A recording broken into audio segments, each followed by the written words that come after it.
Tyler here with GP Knives, and we're back again for the week 44 2020 weekly update.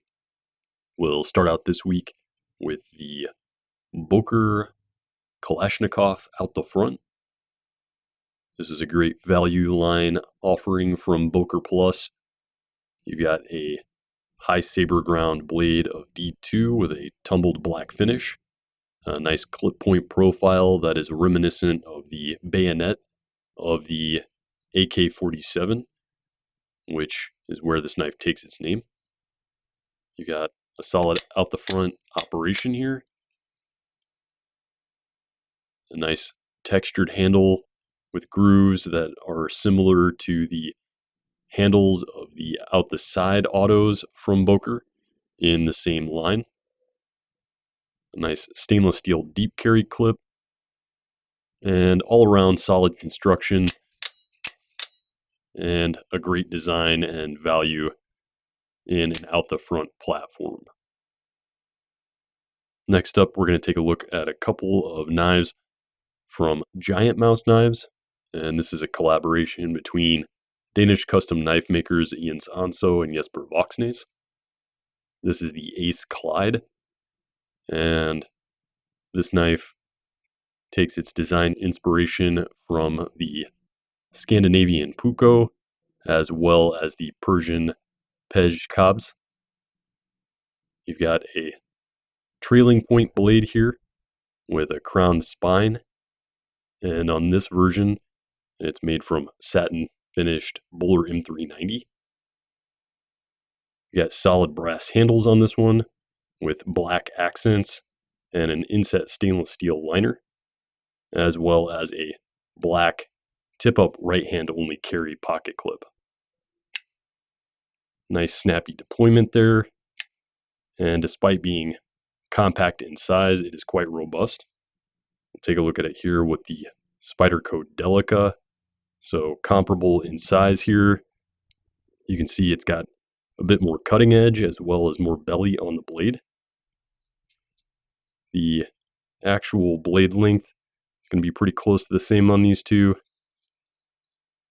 And then you can see the blade stock thickness is a bit thicker, especially out towards the tip there.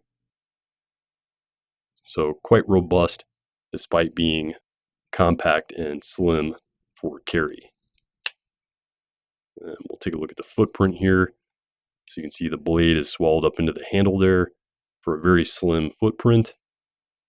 The brass one is a bit heavier, obviously, but then their standard version, which is a tumbled L-Max blade with canvas micarta scales, is quite light at 2.5 ounces.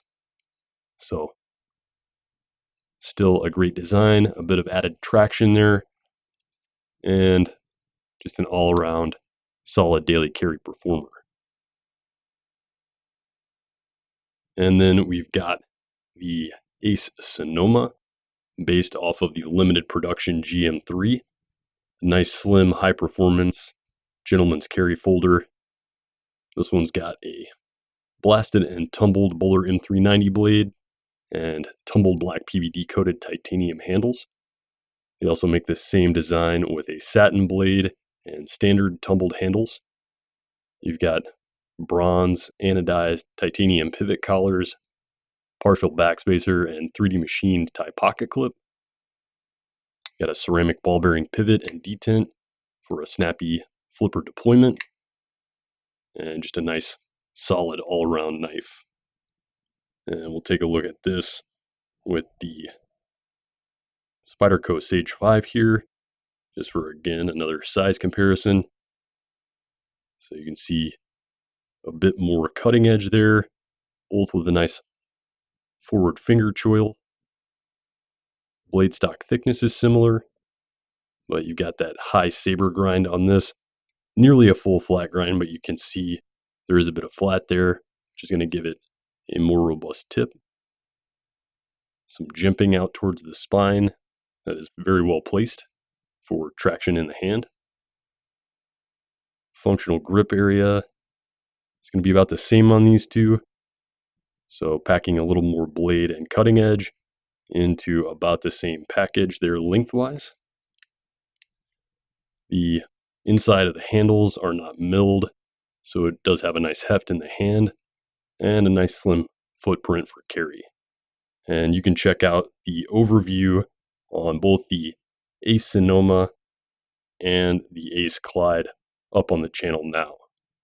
And of course, the Sage 5 is a great lightweight EDC as well. And we have restock on the standard version with peel ply carbon fiber over black G10 and a full flat ground S30V blade. Nice compression lock mechanism, reversible pocket clip, and bushing pivot for a nice smooth action there. And this knife compares nicely with the Spyderco Native 5. And this is, of course, the lightweight version with Spyderco's proprietary Spy 27. And that steel offers a nice balanced performance with corrosion resistance similar to S30V, as well as attainable hardness. So good performance there. Toughness is going to be similar to S35. And then sharpening response and edge retention fall somewhere between VG10 and S35. So a nice well-balanced steel. As you can see, a lot of similarities between these two knives. The Native 5 is made in the Golden, Colorado facility, and the lightweight version has cobalt blue FRN here on the Spy 27 version with a 4-position clip and mid-back lock. And of course, it is going to be a little more lightweight and compact in the footprint with the blade design, while being plenty robust and offering a fair amount of edge for daily cutting tasks. And we'll jump over to another US made knife. This is the limited production run Kershaw Link. You can see fairly similar in size here as well. A bit longer blade on the Link. The Link's blade is 420 HC, so it's a high toughness, corrosion resistant steel without the higher level edge retention of something like Spy 27. A bit heftier in the design here with the full stainless liner construction, and as you can tell by the deployment, this is a SpeedSafe assisted flipper, but it is a great budget-friendly US design that is capable of some pretty serious use and is nice and ergonomic in the hand for extended use as well. And last but not least, we've got some great budget-friendly options from Civivi. The very popular Elementum we have in multiple variations, including a couple of hardwood versions. We've got rosewood on this one, and then it's also available in a dark black ebony wood. Great stainless steel liner lock folder. You've got ceramic bearings and detent. Nice snappy flipper design. Satin finished hollow ground D2 in a classic spear point or drop point blade. And we'll take a look at this with the recently restocked Spy Opera from Spyderco in collaboration with Lion Steel. So fairly similar in size. Got about the same amount of cutting edge. This, of course, is a hollow grind versus the nearly full flat grind of the Spy Opera. Functional grip area is going to be about the same. Blade stock thickness, maybe a little thicker on the Spy Opera there, with that nice crowned spine. Of course, this is a backlock construction, so it's going to be a bit heavier than the liner lock version here. And this is actually a bearing pivot as well, so you get nice smooth deployment on there via the ambidextrous round hole. Footprint on these two is fairly close, minus, of course, the round hole on the blade on the Spy Opera there. And they both come equipped with deep carry clips, a nice stainless wire clip on the Spy Opera, and a single position stainless steel deep carry clip on the Elementum as well. So great EDC designs that are nice and stylish while still being utilitarian. And then here in the center, a great little gentleman's folder. This is the Civivi Chronic. So you've got a clip point blade on this. Again, a nice high hollow grind with a satin finish. This is 9CR18 MOV stainless steel. And if it looks familiar at all, this is the Civivi X-Arc. So you can see the handles on these two are identical. Both stainless liner construction, reversible stainless steel deep carry clips, and that triangular backspacer lanyard hole there. So the differences are going to be in the deployment. The Chronic is a standard flipper versus the top flipper X-Arc. And then of course you've got the drop point versus the clip point blade. And then this is going to be D2 on the X-Arc versus the stainless steel 9CR18 MOV on the Chronic. Both are excellent slim gentleman's folders,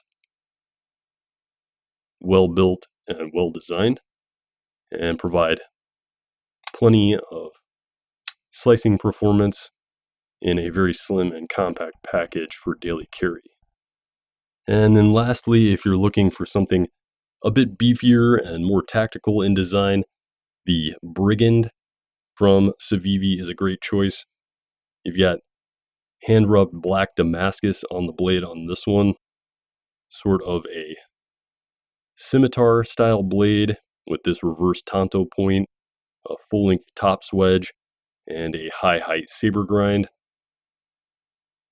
You've got antique hand-rubbed brass for the handles on this version, with black inset, with black stainless steel liners that are skeletonized for a bit of weight reduction, though the brass handle scales on this version counterbalance that.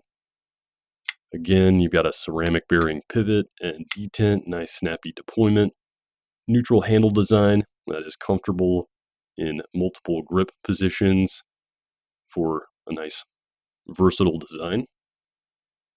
And then if you are not partial to the weight of the brass, the standard versions come with a coarse texture G10.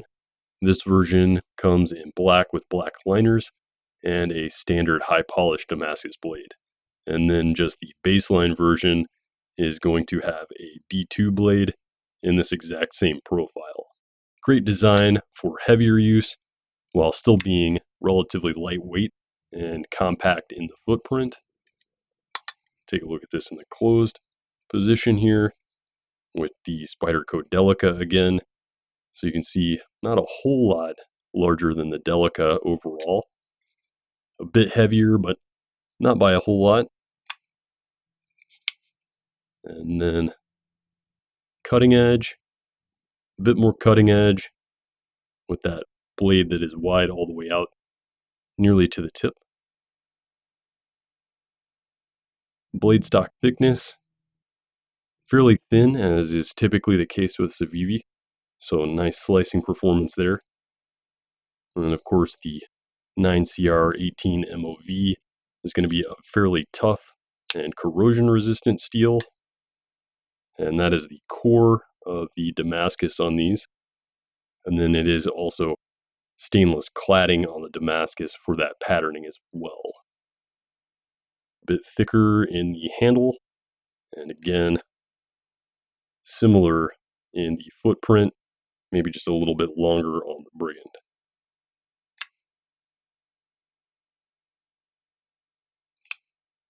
Again, this is Tyler with GP Knives and your Week 44 weekly update. Thanks for watching. Stay safe and stay sharp.